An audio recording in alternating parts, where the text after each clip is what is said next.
क्योंकि समय सार के 10 अध्याय हैं कोमलचंद जी। कितने अध्याय हैं? कभी कभी विचार बनाना चाहिए कि 10 अध्याय क्यों रखे गए।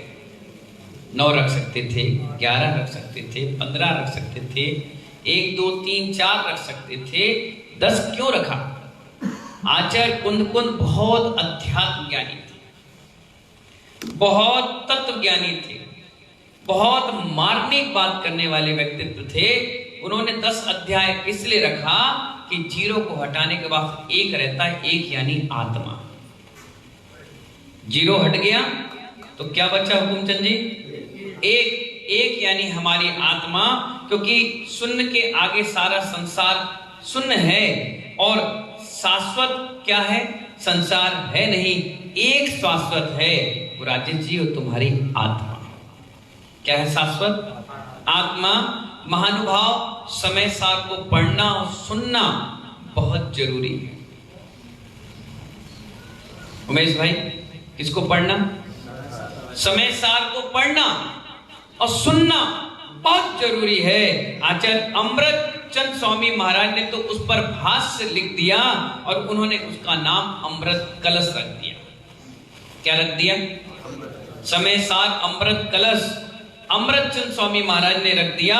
उन्होंने कहा पीयूषम, बोलो, पीयूषम नहीं ना निशेषम पिन्नेव सुखायते। जिसने अमृत का एक घड़ा पीने की आवश्यकता नहीं है, अगर अमृत का एक घड़ा भरा हुआ है तो उसे पूरा पीने की आवश्यकता नहीं है। एक बूंद भी तुमने अगर पी लिया तो तुम अमर हो गए। इसी प्रकार समय साथ पूरा पढ़ने की आवश्यकता नहीं, एक लाइन एक गाथा भी तुमने अपना ली तो आप खुद समय सार बन गए। महानुभाव, समय सार पढ़ने की नहीं। बंटी क्या कहा? हाथ जोड़कर बोलो। समय सार पढ़ने की चीज नहीं। क्या कह रहे सचिन? समय सार पढ़ने की चीज नहीं है, समय सार उतारने की चीज है। डॉक्टर अनिल जी, दवाई दिखाने की चीज नहीं। दवाई, अगर कोई मरीज आए आपके पास, डॉक्टर साहब अनिल जी, और आप उसको दवाई दिखाओ, देखो दवाई, देखो दवाई, देखो दवाई, तो क्या उसका इलाज हो जाएगा? क्या करना पड़ेगा? देना पड़ेगा, ट्रीटमेंट लेना पड़ेगा और प्रॉपर तरीके से औषधि को खाना पड़ेगा, तब उसकी बीमारी ठीक होगी। इसी प्रकार समय सार को पढ़ने का काम नहीं है, पढ़ते पढ़ते अपनाने का भी काम है।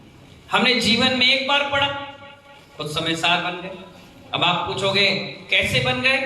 शरीर अलग है, आत्मा अलग है, भेद विज्ञान है, छिलका अलग है, दाल अलग है। महानुभाव, समय सार एक बूंद भी, अगर आपने समय सार का एक भी पॉइंट अपने जीवन में अपना लिया तो वो उस अमृत बूंद की तरह होगा जिसे पीने के बाद व्यक्ति अमर हो जाता है।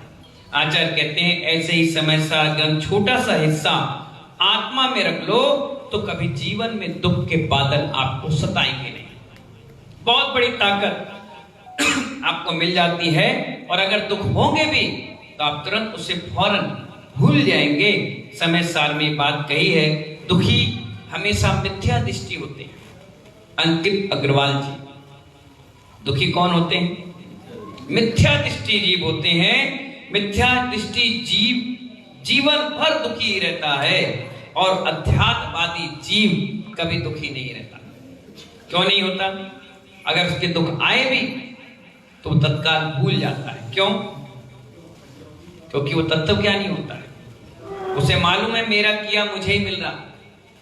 अगर बैंक में आपने पैसे डाले होंगे और एटीएम में आप लगाओगे कार्ड तो भोलू भाई क्या होगा? पैसे निकल जाएंगे। और अगर तुमने बैंक में कुछ डाला ही नहीं और एटीएम को दोष दो, बैंक वाले कर्मचारियों को दोष दो या बैंक को गालियां दो, तो ये आपका औचित्य है क्या? भाई घर में भोजन बनाया होगा तभी तो पत्नी आपको परोस कर भोजन देगी। घर में अनाज ही आप लाकर नहीं दिए होंगे, गृहिणी आपकी बनाई नहीं होगी, तो क्या भोजन आपको मिलेगा? कुछ नहीं मिलने वाला। इसलिए आचार्य कहते हैं पहले अपनी सत्ता में पुण्य इकट्ठा कर लो, तब जाकर के कहो कि हाँ मेरे सत्ता में पुण्य नहीं है, धोखा दे रहा है, मेरी किस्मत खराब है, मुझे मेरा बैड लक चल रहा है। लक और बैड लक की बहुत बड़ी परिभाषा है। बैड लक का मतलब तुमने जीवन में कुछ अच्छे काम ही नहीं करे, और लक का काम तुमने बहुत अच्छा किया है और आगे भी करने की प्रेरणा मिल रही है। जिसके पास होता है वही देता है। क्या कहा? जिसके पास होता है वही दे पाता है, जिसके पास नहीं होता है उससे पछताता है। क्या करता है? पछताता है। हमारे आचार्य भगवान कहते हैं, मंगलाचरण जो समय सार का उन्होंने लिखा, उसमें कहा नमः समय सागराय। क्या कहा? नमः समय सागराय इसलिए कहा क्योंकि समय सार भी भगवान है। समय मीन्स आत्मा। समय मीन्स क्या है? आत्मा है। आचार्य कहते हैं समय सार को भी नमस्कार किया। समय सार एक ग्रंथ भी है, हमारा अपनी आत्मा भी है और परमात्मा भी है। स्वानुभूतिया चकास्ते, कितना अच्छा सूत्र दिया। स्वानुभूतिया चकास्ते का मतलब है लोग कोई भी चीज चख लेते हैं। क्या करते हैं? कोई भी चीज व्यक्ति चख लेते हैं, उसको चखने में स्वाद बगल वालों को नहीं मालूम चलता। किसको मालूम चलता है? जिसने खाया है। कोई बता सकता है कैसा स्वाद है? इसीलिए हर एक व्यक्ति को पदार्थ चखने में एक अलग अलग अपना अनुभव होता है। किसी को मीठा पसंद है, उसको किसी भी प्रकार का मीठा दे दो वो उसको अच्छा ही लगेगा। जिसको नमकीन पसंद है, उसे कितने ही प्रकार का नमकीन दे दो उसे नमकीन बड़ा पसंद आएगा। तो हर व्यक्ति का स्वाद अलग अलग है और उसका अनुभव अलग अलग है। आचार्य कहते हैं आपका अनुभव आपके काम आएगा और दूसरे का अनुभव दूसरे के काम आएगा। उन्होंने कहा सहानुभूतियां, अपनी अनुभूति अपने साथ होती है, चाहे वो दुख की हो चाहे सुख की हो। किसी को बहुत बड़ा दुख हो जाए तो लोग समझाने पहुंच जाते हैं, मगर जब उसके ऊपर कोई दुख आता है तो वो खुद समझ नहीं पाता है।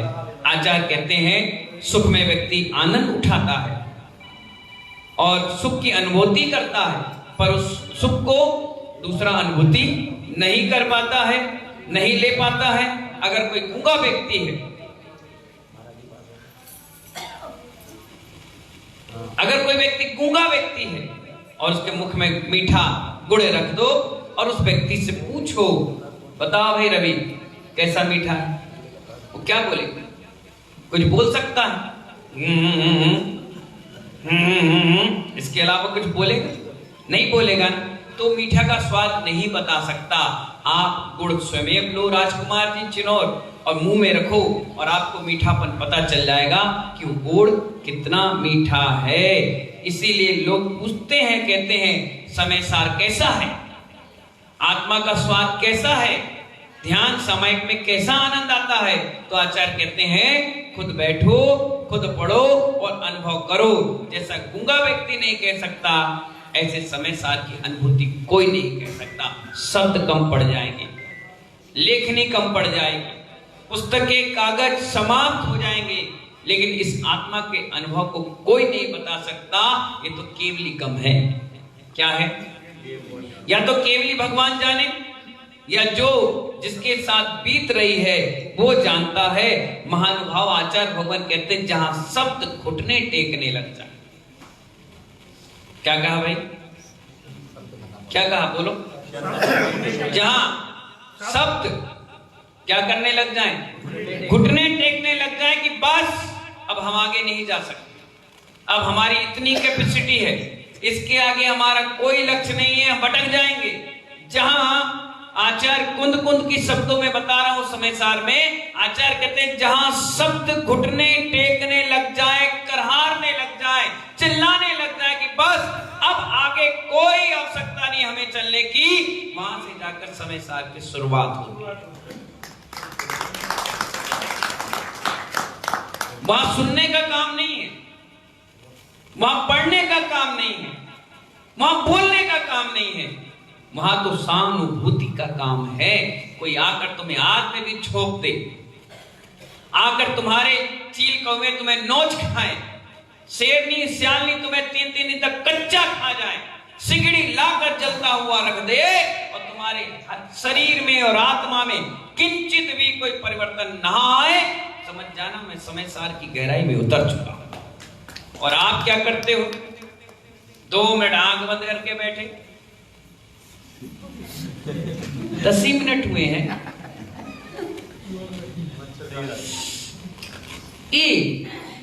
11 ही मिनट हुए।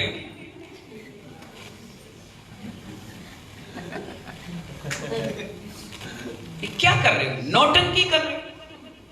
अब अगर तुम्हारा बच्चा तुम्हारे साथ आया है और उसने ये नौटंकी देख ली और वीडियो बना ली मोबाइल में, तो अपने दोस्तों को, रिश्तेदारों को, दुनिया के ग्रुपों में भेजेगा, देखो मेरी मां सामायिक कर रही है, मेरी मां ध्यान कर रही है।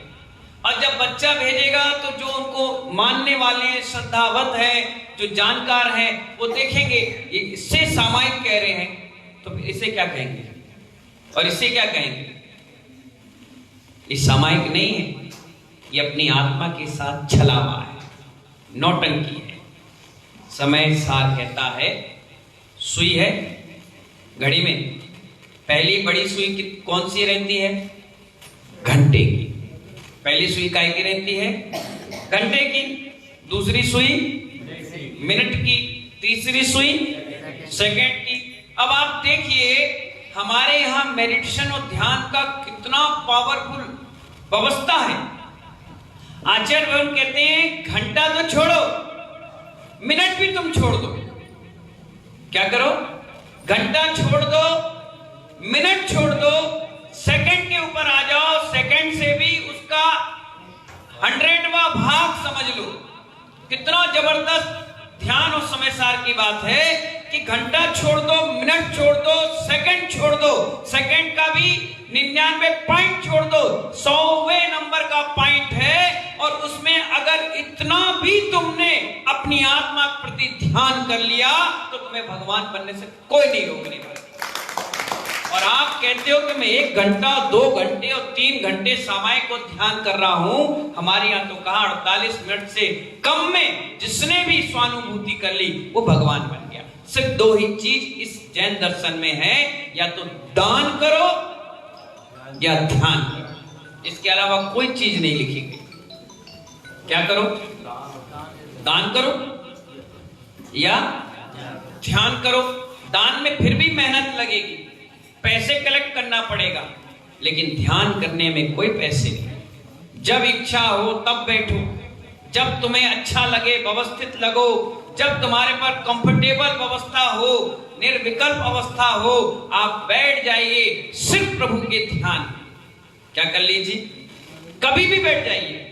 जरूरी ये नहीं कि कहां बैठे, कैसे बैठे। एकांत सामायिक, जहां तुम्हें एकांत मिले, दंश मसक ना हो, मक्खी ना हो, कोई हैरान और परेशान करने वाला ना हो, उस जगह बैठ जाइए। ये नहीं कहा गया कि 48 मिनट ही करो, ये नहीं कहा कि 2 घंटा ही करना पड़ेगा। हमारे यहां ही का काम तो रखा ही नहीं गया, भी रखा। क्या रखा? भी। ऐसा भी कर लो। अब ध्यान करने बैठे और आपने नियम लिया 48 मिनट मुझे बैठना है, एक अंतर्मुख मुझे बैठना है, और आप बैठे और आपकी आयु ही 10 मिनट की है, तो क्या करोगे? भगवान नहीं बन पाओगे? बताओ, बोलो भाई, अंकित भाई, बोलो पंडित साहब, नहीं बन पाओगे क्या? आप 10 मिनट करोगे तो 10 मिनट में जो आपको लेना है, ये भैया छेड़ो मत यार, काय के लिए छेड़ रहे हो? करने दो, माइक होते ही आवाज करने के लिए।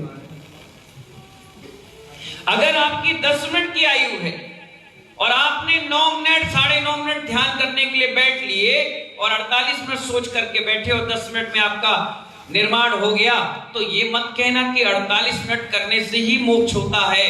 मैंने कहा सेकंड से भी 99 भाग से भी पॉइंट ले लीजिए, उतना भी अगर आपने ध्यान कर लिया। ध्यान अग्नि इतनी जबरदस्त है महानुभाव, उसमें सारे कर्म नष्ट हो जाते हैं। इतना जबरदस्त पावर उस ध्यान में आता है। आचार्य कहते हैं जो ध्यान करता रहता है उसे कोई बीमारी नहीं लगती। जो ध्यान करते रहता है उसे कभी गुस्सा नहीं आता। जो ध्यान करते रहता है उसके अंदर कसाय छूछ में बन जाती है, पानी की रेखा की तरह सारी कसाय, स्वजलन कसाय, अप्रत्याख्यान सब कुछ समाप्त हो जाती है। अगर आपको कोई धक्का लग जाए तो आप अभी गुस्सा कर लेते हो, कोई द्रव खींच ले लड़ मरते हो, कोई विधान में चौकी पे बैठ जाए तो कसाय इतनी भड़क जाती तो मारा मारी हो जाती, सर फोड़ देते हो। लेकिन जिसने ध्यान कर ली, समय सार पढ़ लिया, जिसने अमृत कलश का अमृत चख लिया, वो कहता है तेरी करनी तेरे साथ, मेरी करनी मेरे साथ। चढ़ाओगे तब भी मोक्ष अभी तुम्हारा पंचम काल में नहीं होना, और नहीं चढ़ाओगे तो भी नहीं होना। लड़ मर के नरक तो जा सकते हो, मोक्ष नहीं जा सकते। कितनी अच्छी बात आचार्य कहते हैं, सिर्फ बादाम चढ़ाने से मोक्ष नहीं होगा, चावल चढ़ाने से मोक्ष नहीं होगा, उसके भाव कितने पवित्र है उससे मोक्ष मार्ग मजबूत बनेगा। आप कितने लड़ लो, कितने झगड़ लो, सिर्फ अपने आयु में अशुभ आश्रव का आश्रव ही करते चले जाओगे। आचार्य कहते हैं कुछ संवर के लिए भी पूजा अभिषेक किया करो। ये पूजा अभिषेक शुभ आश्रव के लिए है, जिसके लिए ले जाएगा और आपको भगवान बनाएगा। इसीलिए आपको क्या करना चाहिए, शुभ योग में रहना चाहिए। अगर किसी ने आपसे कुछ कह दिया तो बुरा भला नहीं मानना चाहिए। क्या होगा उससे, क्या होगा? मेरा एक प्रश्न है, अगर आपको किसी का धक्का लग गया और आप इस समय साथ पड़ा तो वो क्या सोचेगा मालूम है? शरीर को धक्का मारा, आत्मा को कौन धक्का मारेगा? तो कसाई क्या हुई? नॉर्मल हुई, बिल्कुल नॉर्मल हो गई। कसाय भड़की ही नहीं, कभी नहीं। याद रखना, तराजू कभी मोक्ष नहीं जाता, तराजू पकड़ने वाला भी नहीं जाता। कौन जाता है? जो तराजू से सामान ले लेता है। क्या समझ में आया?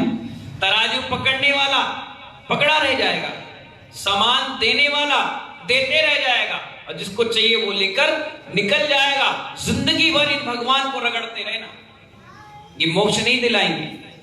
लेकिन इनको रगड़ने के बाद, इनकी पूजा अभिषेक करने के बाद, जब तुम घर में, मंदिर में, या वन तटुवन में, पहाड़ पर, नदियों पे जाकर बैठोगे और ये जो पुण्य आभाएं तुम ले गए हो उसका स्मरण और अनुभूति करोगे, उससे जो शुभ योग बन जाएगा वो तुम्हारा मोक्ष मार्ग बना देगा। इतना गजब का आनंद आता है। आप ये मत सोचना कि आज महाराज ने कह दिया चावल चढ़ाने से मोक्ष नहीं तो बंद कर दे। बहुत अच्छी बात है, बंद कर दो। आज बंद करोगे, कल तुम्हारा पुण्य कम होगा, और जहां पुण्य कम होगा वहां भिखारियों की तरह जिंदगी तुम्हें देखना पड़ जाएगा। इसीलिए आचार्य भगवान कहते हैं कि पुण्य भी अपने समय करते रहिए, और पुनः आपका अपने आप योग ऐसा बैठा देगा, शुभ योग बैठाएगा। मैंने अपने जीवन में पुण्य किया तो मेरा शुभ योग आ गया। शुभ योग आते ही मेरे विचार मुनि बनने के बने और मैं बन गया। अब आपका कैसे बनेगा?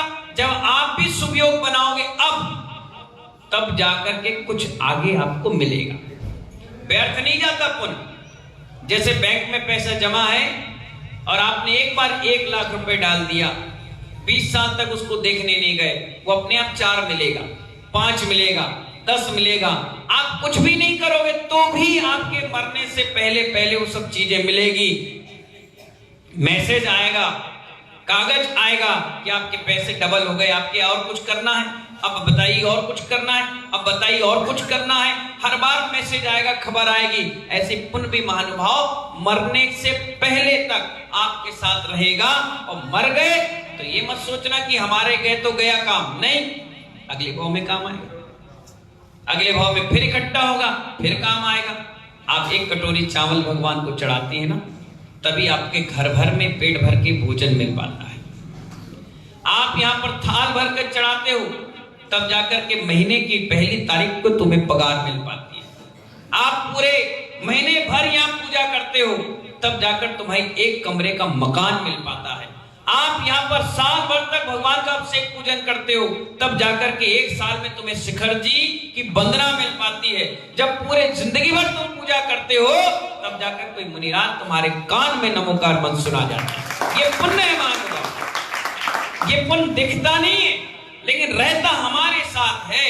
अगर मैं भी मुनि मुद्रा लिया हूं तो कहीं ना कहीं मैंने पिछले में खूब पूजा पाठ अतिशय पुण्य कमाया होगा। वो पुण्य का ही प्रभाव है कि आपके बीच उपाध्याय बनकर बैठ गया।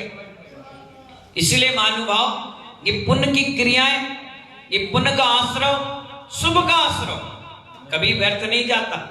आपने कभी विधान किया होगा, आपने कभी प्रतिष्ठाएं की होगी, कभी आपने पूजा पाठ किया होगा, रात के जब अंधेरे कमरे में लेटे होंगे और याद करते तो ये सब चीजें आपको याद आती होगी। जब मैं सिकंदर कंपू आ रहा था, मैं लड़कों से कह रहा कि भैया आज से पहले यहां पूरा जंगल ही जंगल था। बोले हाँ। मैंने कहा कई प्लॉट ऐसे थे जहां पर प्रोग्राम करके गए। बोले हाँ। पूरा पानी भरा रहता रहा, खूब मच्छर थे। बोले हाँ। मैंने कहा अब? बोले मच्छर हट गए, इंसान आ गए। मैंने इंसान आ गए मतलब? बोले एक भी प्लॉट खाली नहीं रहा, पूरा भर गया। पहले 40 घर की समाज में भगवान शांतिनाथ को विराजमान करे, आज 140 घर की समाज हो गई। मैंने कहा बहुत बढ़िया बात है। तो याद करो वो दिन। तो लोग कहते महाराज जी उस समय कैसी प्रतिष्ठा हुई, प्लस्तर भी नहीं हो पाए, पत्थर भी नहीं लग पाया, शिखर में भी काम नहीं हुआ, मंदिर का द्वार भी नहीं बन पाया, भगवान आ गए। अच्छा फिर क्या हुआ?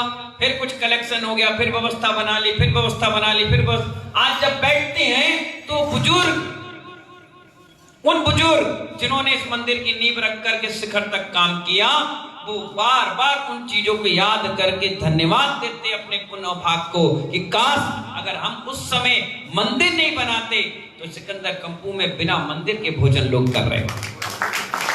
तो उस चीज को याद करके हमने शुभ का आश्रय किया। ऐसी अंत समय में जब हम समाधि संलेखना ले रहे हैं तो ये सारी चीजें हमें उस समय याद आती है, और याद आते आते जब अगर आयु क्रम बन गया तो सीधे स्वर्ग जाएंगे। और आप भले ही फोटो में स्वर्गवासी लिखो, क्या पता व्यक्ति स्वर्गवासी हुआ है नरकवासी, लेकिन ये शुभ आश्रय नियम से स्वर्ग ले जाएगा, मनुष्य भाव में ले जाएगा। तो ऐसे पावरफुल भाव है जिसमें आप हमेशा पुण्य की प्राप्ति, संयम की प्राप्ति कर लें, बाकी तो जिंदगी ऐसी ही बीत जाएगी। ये पंचगण जो होते हैं, ये शिक्षक महामंडल विधान होते हैं, ये प्रतिष्ठाएं जो होती हैं, ये सिर्फ और सिर्फ शुभ आश्रयों के लिए होती है। जो आप आहार भी देते हो ना, हुक्म चंडी, वो काय के लिए होता है? शुभ आश्रयों के लिए। कौन से आश्रयों के लिए? शुभ आश्रयों के लिए होता है। अशुभ आश्रयों के लिए नहीं होता। अशुभ आश्रयों के लिए तो पूरी जिंदगी पड़ी है। शुभ आश्रयों के लिए चुनिंदा चीजें होती हैं। क्या होती हैं? देखिए, डायमंड की दुकान पूरे ग्वालियर में एक होगी, और कबाड़ी की दुकान गली गली में होगी। कबाड़ी की दुकान गली गली में होगी, मोहल्ले मोहल्ले में होगी। सोनार की दुकान हर चौराहे पर होगी। और महानुभाव, डायमंड की दुकान तुम्हें फोन लगाकर नेट पर गूगल पे सर्च करके जाना पड़ेगा, और जाकर के उस डायमंड की दुकान पे खड़ा होना पड़ेगा, क्योंकि डायमंड तो डायमंड है। ऐसी एक पंचगण शुभ का आश्रय है कि साल 2 साल 5 साल में एक बार आपको मिलेगा। विधान पूजा पाठ रोज करोगे, लेकिन महापूजा तो सिर्फ महामंडल अपने पंचगण में मिलेगा। इसीलिए महानुभाव, ये साधुओं की प्रेरणा लेकर, साधुओं के शुभ आश्रय लेकर के, उनका वरदस्त आशीर्वाद लेकर के हम सब लोग क्या करते हैं? पंचकल्याण प्रतिष्ठा महोत्सव करते हैं, जिससे ज्यादा से ज्यादा लोग भगवान बनने की प्रक्रिया देखते हैं। कई लोग देखना ब्रह्मचर्य का व्रत लेते हैं, कई लोग देखना पूजा पाठ करते हैं, कई लोग देखना बैराग भी धारण करते हैं। अब आप देखिए, आपसे अगर कहा जाए कि आप ब्रह्मचर्य का पालन करो, तो आप कहोगे गाड़ी फुट पंचर। और अगर पंचगणक हो रहा होगा, शिक्षक महामंडल विधान हो रहा होगा, आप अपने आप पंडित जी से कहोगे, पंडित जी 8 दिन का हमारा ब्रह्मचर्य। अब आप सोचिए, एक ब्रह्मचर्य को पालन करने में सोच लीजिए 90 कोटि जीव की हिंसा से आप बच गए। कितना बड़ा शुभ आश्रय किया, कितना बड़ा शुभ आश्रय किया। अगर ये ब्रह्मचर्य पालन ना हो, ये रात्रि भोजन त्याग ना हो, ये अभक्ष का सेवन बंद ना हो, तो तुम्हारी जिंदगी ही बेकार है। ये विधान, पूजा पाठ, आहार, दान, प्रतिष्ठाओं से व्यक्ति का शुभ ही शुभ आश्रय होता है। लोग कहते हैं ना, मैं कोई भी काम करता हूं बन जाता है, मैं कोई भी प्रॉपर्टी लेता हूं मुझे फलती है, मैं जिस दुकान में बैठता हूं वहां पैसा कमाता हूं। ये पुण्य शुभ आश्रय के कारण, तुमने जो शुभ किया है वो तुम्हारे लिए शुभ फलदायी मिल रहा है। और जो अशुभ किया है, दुकान खोली 6 महीने बाद बंद, शादी हुई 3 महीने बाद बीवी भग गई, शादी हो गई बच्चे नहीं हुए, विधान करने गए महिला प्रॉब्लम आ गई, कहीं दान बोला और वहां सूतक पातक लग गया, चौका लगाने का था पता चला महाराज जी पड़क नहीं पाए, आप मूर्ति ला रहे थे खंडित हो गई, विधान में जा रहे थे एक्सीडेंट हो गया।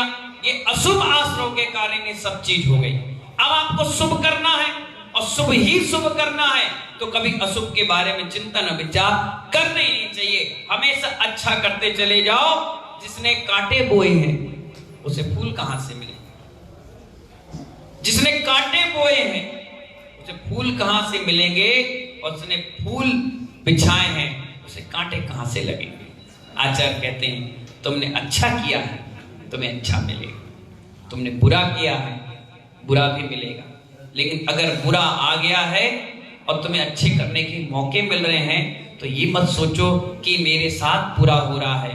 नहीं, बुरा हो रहा है लेकिन वो अच्छे में तब्दील हो जाएगा अगर अच्छे के साथ रहे लोगे। कभी कभी देखना, बच्चा 4 लड़के उसे घेर करके मार रहे हो और वो भाग रहा हो और कोई मजबूत व्यक्ति उसके साथ उसका परिचय का मिल जाता है और उसके पीठ के पीछे आकर बैठ जाता है तो 4 के 4 लड़के उसे देखकर भाग जाते हैं। वो लड़का होते हैं गुरु, जो कर्म तुम्हें परेशान करे और उनके नजदीक आकर तुम बैठ गए, वो कर्म भी पुण्य में तब्दील हो जाते हैं और कांटों की जगह पुष्प वर्षा होना प्रारंभ हो जाती है। इसी उद्देश्य और पुण्य आश्रय के लिए महानुभाव आपके इसी ग्वालियर नगर में फूलबाग मैदान में महानुभाव बहुत सुंदर भगवान आदिनाथ के भव्य पंचगण प्रतिष्ठा महोत्सव 13 से 17 दिसंबर तक हो रहे हैं। कितनी तारीख से हो रहे हैं? 13 से 17 दिसंबर। शुभ योग, शुभ मुहूर्त, बहुत सुंदर 5 दिन के प्रतिष्ठा। क्योंकि आप सबको मालूम होना चाहिए हमारे शासन नायक भगवान महावीर स्वामी कौन से 24वें तीर्थंकर भगवान महावीर स्वामी का ये वर्ष 2550 निर्माण महोत्सव का है। कौन सा वर्ष है? 2550 निर्माण महोत्सव का है। पूरा विश्व उनके निर्माण महोत्सव पर जगह जगह शुभ आश्रयों के लिए रैलियां, कार्यक्रम, भंडारे, प्रतिष्ठाएं, बहुत सुंदर सुंदर गोष्ठियां उनके नाम से कर रही है। हमारे ग्वालियर में भी एक प्रभात फेरी निकली। उस प्रभात फेरी से पूरे वर्ष भर का आगाज हो गया कि अगली दीपावली तक हम भगवान महावीर स्वामी का 2550 वर्ष मनाएंगे।